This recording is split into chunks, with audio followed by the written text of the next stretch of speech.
Right. So ఈ రోజు ఏదో ఒక నిర్ణయం తీసుకోబోతున్నట్టుగా తెలుస్తోంది. ముఖ్యమంత్రి రేవంత్ రెడ్డి లండన్ పర్యటన ముగించుకొని హైదరాబాద్కు వచ్చిన నేపథ్యంలో సో ఈరోజు కొండా సురేఖ ఎపిసోడ్కి ఒక క్లైమాక్స్ రిజల్ట్ ఇచ్చేటువంటి సిచ్యువేషన్ అయితే కనిపిస్తోంది. సో పార్టీలో కూడా ఏదో ఒక నిర్ణయం తీసుకునేటువంటి అవకాశం కనిపిస్తోంది. ఆ తర్వాత రాజకీయం తెలంగాణలో రసవత్తరంగా మారబోతోంది. ప్రభుత్వంలో ఏం జరగబోతోంది, తనపైన కుట్ర చేసింది ఎవరు, సో తనపైన ఏ రకమైనటువంటి కుట్రలు జరిగాయి, తనను ఎవరెవరు అవమానించారన్నటువంటి అన్ని అంశాలపైన కొండా సురేఖ కూడా నిర్ణయం తీసుకొని మీడియా ముందుకు వచ్చేటువంటి అవకాశం కనిపిస్తోంది. అటు కొండా సురేఖను ఎదుర్కోవడానికి మంత్రులు ఎమ్మెల్యేలు కూడా మీడియా ముందుకు వచ్చి మాట్లాడడానికి అవకాశం ఉన్నట్టుగా తెలుస్తోంది. ఇప్పటికీ ఒక్కరిద్దరు మంత్రులు మాత్రమే మాట్లాడడం జరిగింది. సో ఇక ఈరోజు సాయంత్రానికి నిర్ణయం తర్వాత మంత్రులంతా కూడా మాట్లాడేటువంటి అవకాశం అయితే కనిపిస్తోంది. సో ఇట్లా నిర్ణయాలు ఉండబోతున్నాయి. కొండా అడుగులు ఎటువైపు పడబోతున్నాయి. రైట్, రామారావు గారు. సో బీజేపీ ఆప్షన్ అంటున్నారు. సో బీజేపీలో ఇవ్వడం ఈజీ అన్నటువంటి ప్రశ్న నేను అడిగాను.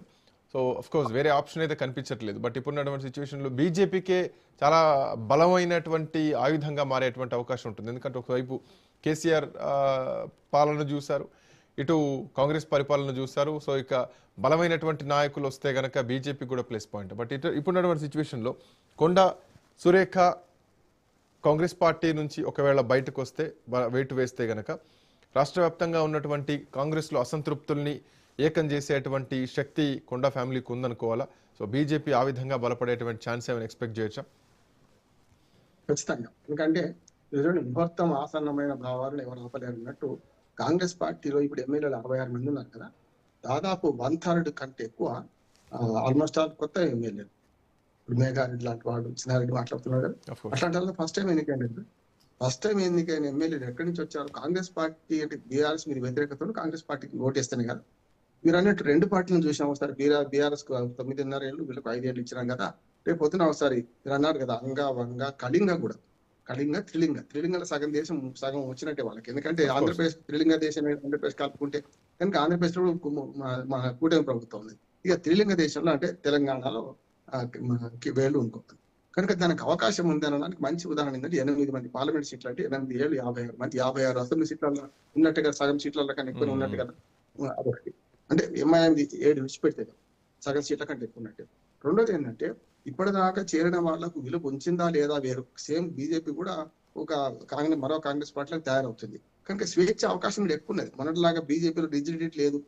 ఏ మాట మాట్లాడినా అడగాని నేను లేదు. ఇప్పుడు ఇట్లా రాజేందర్ మాట్లాడుతున్నాడు, పండిట్ సంజయ్ మాట్లాడుతున్నారు, కిషన్ రెడ్డి గారు తప్ప మిగతా వాళ్ళందరూ ఏదో ఒక రకంగా బరస్ట్ అవుతున్నా మాట్లాడుతూనే ఉన్నారు కదా. కనుక స్వేచ్ఛ విషయంలో బీజేపీకి ఇది వరకు ఉన్న పేరు లేదు. కనుక ఇప్పుడు ఆమెకు ఉన్న ఆల్టర్నేట్ ఏంటంటే ఖచ్చితంగా బీజేపీలో పోతే ఒక 2 లాభాలు. ఒకటి, 2 టికెట్లు ఇచ్చుకోవచ్చు. పరకాల మన వరంగల్ ఈస్ట్ 2 అడుగుతారు. గ్యారంటీ 2 ఇస్తారు. వాళ్ళు 2 ఇస్తారు. మీరు గెలిచినండి అంటారు, గెలిచినా ఒక ప్రయోగం చేస్తారు. రెండోది ఏంటంటే ఆమె పలుకుబడి వల్ల ఇంకో 2 నియోజకవర్గాల్లో ఆర్థికంగా పెట్టగలుగుతుంది, కొంచెం సామాజికంగా మాట్లాడగలుగుతుంది, బీసీ అని చెప్పి మొత్తం రాష్ట్రం అంతా తిరగలుగుతుంది. ఇవన్నీ చేస్తారు. మురళి చూసుకుంటాడు ఓ రకం చెప్పాలంటే ప్రచార బాధ్యత కూడా. కనుక బీజేపీకి ఒక తురుపు ముక్కనే నేను అనుకుంటున్నాను. అందుకని ఈ లెక్కన అంటే ఒక్క వరంగల్ ని కలిపితే గనక ఉత్తర తెలంగాణ మొత్తం కూడా బీజేపీ బలంగా అయ్యేటువంటి అవకాశం కూడా కనిపిస్తుంది. ఎందుకంటే ఇప్పుడు ఆదిలాబాద్ లో బలంగానే ఉంది, అక్కడ ఎంపీ స్థానంతో, ఇటు కరీంనగర్ ఎంపీ స్థానంతో, కరీంనగర్ మున్సిపాలిటీతో బలంగానే ఉంది, అటు నిజామాబాద్ తో బలంగానే ఉంది. సో ఇటు కరీంనగర్ బలంగా ఉంది. ఇందాక చెప్పినట్టు ఒక వరంగల్ మాత్రమే ఉత్తర తెలంగాణలో కొంత మైనస్ కనిపిస్తుంది. సో ఇప్పుడు కొండా సురేఖ జాయినింగ్ తో సో ఉత్తర తెలంగాణలో కొంత భాగాన్ని, ఉత్తర తెలంగాణ మొత్తం కూడా బీజేపీ బలపడడానికి అవకాశం కనిపిస్తోంది అనుకోవచ్చా? మోరోవర్ ఇదంతా కూడా బీసీ బెల్టే కనిపిస్తుంది ఎక్సెప్ట్ మెదక్ పార్లమెంట్ నియోజకవర్గం తప్పితే. అంటే మెదక్ కూడా బీజేపీకి వచ్చింది కదా, మెదక్ పార్లమెంట్ రఘునందరావు గారు ఉన్నారు. అంటే బీసీకి మెదక్ ఎంపీ కూడా బీజేపీ పరంగా చూస్తే ఆదిలాబాద్, నిజామాబాద్, కరీంనగర్, మెదక్ ఎంపీ చెప్తాను.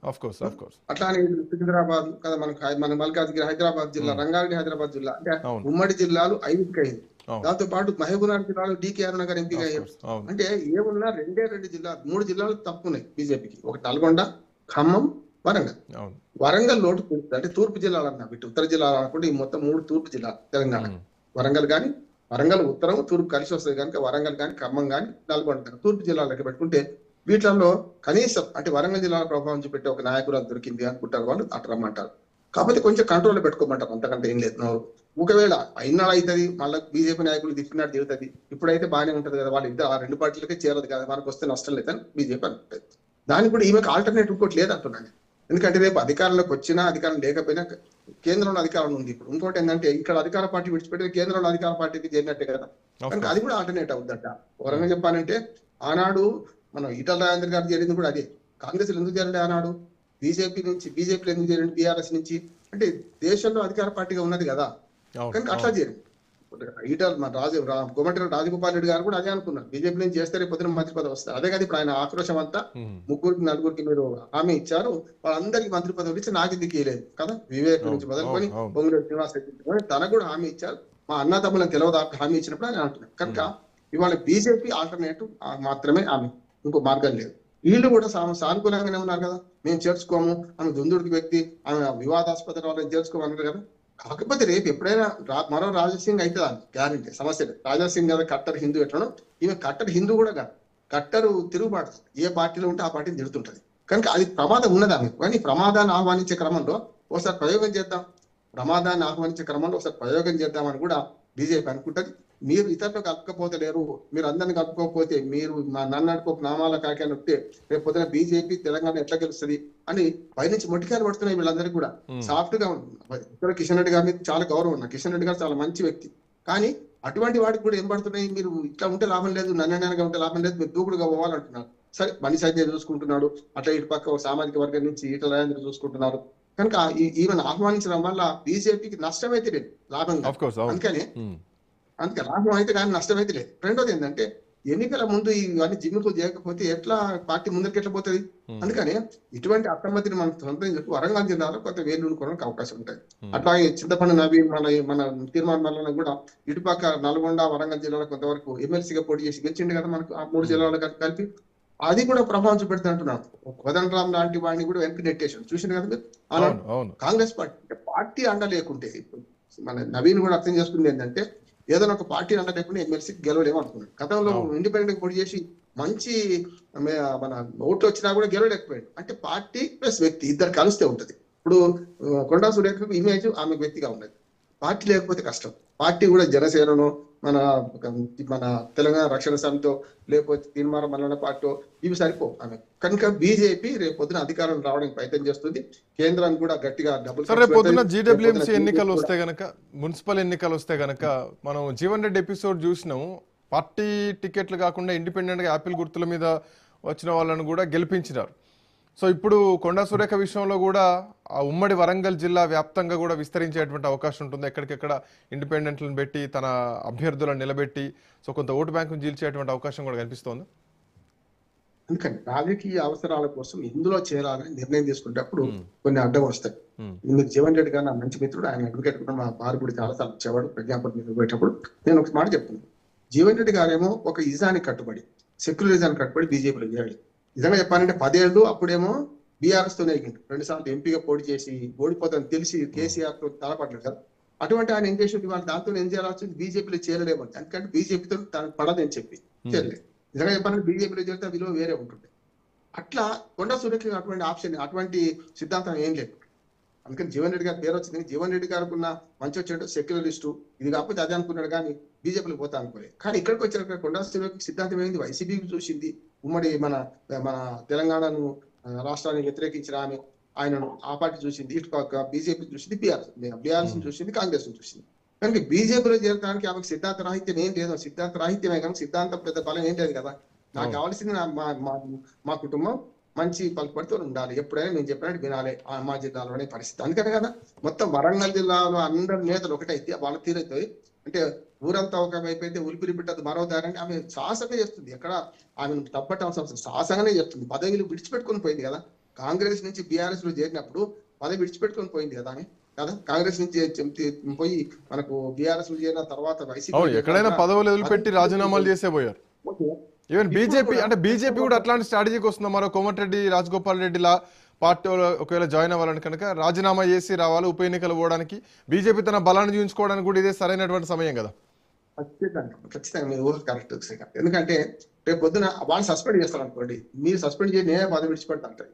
బీజేపీ కూడా ఒక లిట్మస్ టెస్ట్ లాంటిది. ఎందుకంటే చూద్దాం, మన జిల్లాలో మన రాష్ట్రంలో ఏం జరుగుతుందో ఇప్పుడున్న కాంగ్రెస్ ప్రభుత్వం చాలా వ్యతిరేకత ఉంది ప్రజలు, చాలా ఉన్నాయి సమస్యలు. అవును, ఎక్కడికి వెళ్ళినా కూడా హామీల గురించి అడుగుతున్నారు, లోకల్ గురించి లోకల్ పక్కన పెట్టండి, హామీల గురించి అడుగుతున్నారు. కనుక ఏ ఎమ్మెల్యే కానీ స్థానిక కాంగ్రెస్ నాయకులు ఎవరు కూడా ప్రజలకు పోవడానికి ఇష్టపడతలేదు. అందుకని కదా మన ఓటర్ లిస్ట్ లో పేరు చేర్పించాలంటే ఎందుకు వెనకబడి పోయారని మళ్ళీ అది ముందు పెట్టుకున్నారు. వాళ్ళు చూశారు కదా, సార్ ప్రక్రియ నోటీసులు వచ్చిన వారికి మీ సంగతి ఏంది, మీరు ఏ నియోజకవర్గాలు ఏమైనా మంత్రులు బాధ్యత వహించాలని చెప్పారు కదా రేవంత్ రెడ్డి గారు. ఇప్పుడు ఇంకా 15 రోజులు టైం ఉన్నది, చేయాల్సిందే.